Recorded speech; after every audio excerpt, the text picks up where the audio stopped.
Je poursuis sur le sujet avec Pierre-Yves Bourdua, qui est ancien sous-commissaire de la Gendarmerie royale du Canada. Bonjour Pierre-Yves. Bonjour. Alors, on entendait Jacques Meeting il y a quelques instants et c'est un des éléments qui frappe dans cette histoire-là. Quelques minutes, on parle d'une trentaine de minutes avant l'attaque. Il était présent sur les lieux, candidat aux élections fédérales avec toute la sécurité que ça impose normalement lorsqu'on accompagne un élu, un candidat de cette acabit. Ça fait se poser des questions sérieuses sur la sécurité à cet événement. Effectivement, oui. 30 minutes avant, mais il faut bien comprendre que tout le bagage sécuritaire autour de M. Singh s'était probablement déplacé vers le prochain événement. Donc, dans ces circonstances-là, on doit aussi comprendre que la police de Vancouver, lorsqu'ils ont émis un communiqué qui était quand même assez court et assez laconique, disait 2 points importants. Le premier, c'est que cet individu-là était connu des services policiers sous certaines circonstances. C'est le terme qu'ils ont utilisé. Et l'autre volet, c'est qu'ils ont immédiatement écarté la possibilité d'un acte terroriste.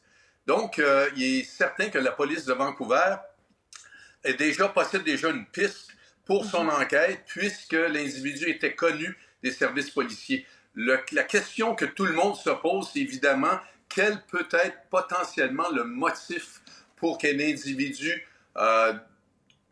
fasse un acte aussi tragique sur la communauté philippine. Donc, est-ce qu'il y avait un lien entre l'individu et la communauté philippine? Et ce qui est intéressant de noter aussi, c'est que les autorités du gouvernement de Philippines ont indiqué qu'ils voulaient coopérer avec l'enquête, ce qui, je l'espère, va permettre d'avancer l'enquête et de pouvoir déterminer les motifs qui ont poussé l'individu à faire l'inimaginable. Oui, parce que c'est une précision importante, justement, que vous avez soulignée. Lorsque les policiers veulent dire qu'ils connaissent un suspect parce que c'est quelqu'un qui a des antécédents criminels, ils vont dire tout simplement « il était connu de nos services ». Mais là, le fait de préciser « on le connaissait sous certaines circonstances », qu'est-ce que ça peut vouloir dire? Ça, c'est une nuance, là. C'est une nuance importante. Est-ce qu'on parle, par exemple, d'un individu qui a eu des démêlés avec la justice pour des problèmes, par exemple, de santé mentale? Est-ce que c'est un individu qui était relié de plus ou moins avec la communauté philippino de Vancouver? C'est toutes des circonstances en tant que policier, que je me pose comme question. Est-ce que il y a un lien là entre l'individu comme tel et la communauté et les forces de l'ordre? Vous l'avez dit, rapidement, les policiers ont mentionné que, il y avait un suspect qui avait été arrêté, un homme de 30 ans, que la piste terroriste était écartée et qu'il n'y avait pas d'autres menaces pour la sécurité du public. Ça veut dire que, rapidement, les policiers ont été en mesure de déterminer qu'il n'y avait pas de complice, qu'il avait agi seul. Exactement. Et dans ce contexte-là, il est certain que là, l'enquête va mettre l'emphase sur, par exemple, les motifs de l'individu, son état d'âme, le véhicule, comment est-ce qu'il a obtenu le véhicule, dans quelles circonstances. Et aussi, vous aviez un invité auparavant qui indiquait, par exemple, dans le cas des festivals à Montréal, il y a quand même des barricades, il y a quand même un protocole, il y a quand même...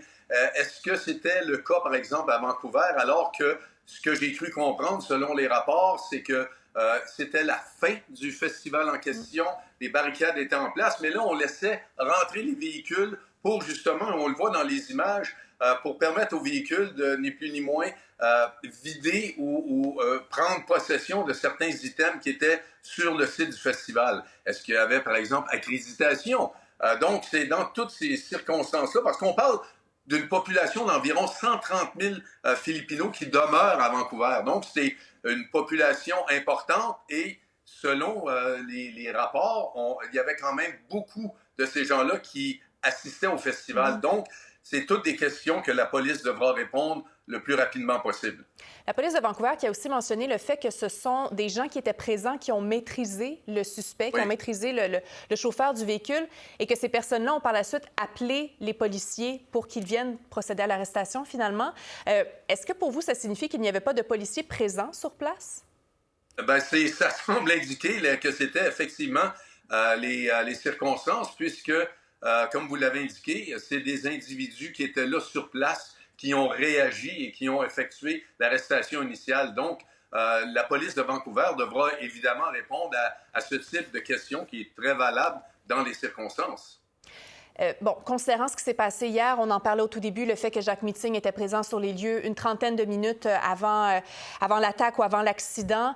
Est-ce que vous pensez que pour cette dernière journée de campagne, ça va avoir des conséquences sur la sécurité qui entoure les chefs de parti? Je crois personnellement que la GRC est déjà en contact avec la police de Vancouver pour déterminer les motifs et voir s'il y a lieu de mousser ni plus ni moins la sécurité autour des élus lors de cette dernière journée de campagne. Mais on est en droit de se poser la question. Mais cependant, la police de Vancouver a indiqué qu'il ne s'agissait pas d'un acte terroriste. Donc, dans ce contexte-là, peut-être que la GRC va réagir en conséquence, mais demeure quand même qu'il va y avoir un lien très, très étroit entre ce que la police de Vancouver va déterminer suite à son enquête et la protection des élus qui sont en dernière journée de campagne aujourd'hui. Oui.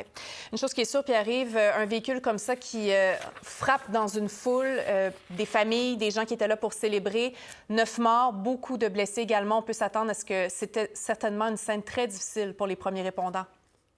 Très, très difficile, mais on n'a qu'à penser aussi à quel point est-ce que les Canadiens vont réagir à ça, parce qu'évidemment, on n'a qu'à penser à ce qui s'est produit en Europe dans le passé. Oui. L'attaque de véhicules béliers, par exemple, à Toronto, qui visait, entre autres, des femmes seulement. Donc, est-ce que, encore là, le motif de l'individu, je l'espère, les policiers de Vancouver vont être en mesure de le déterminer rapidement et rassurer la foule en ce qui a trait aux circonstances qui sont tragiques, mais aussi avoir à modifier, par exemple, ce type d'événement-là pour s'assurer d'une présence policière, de barricades,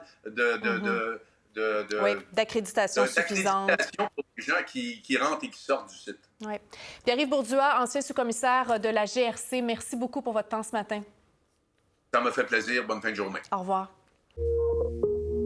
Pour voir nos émissions en entier, rendez-vous sur la chaîne Ici RDI.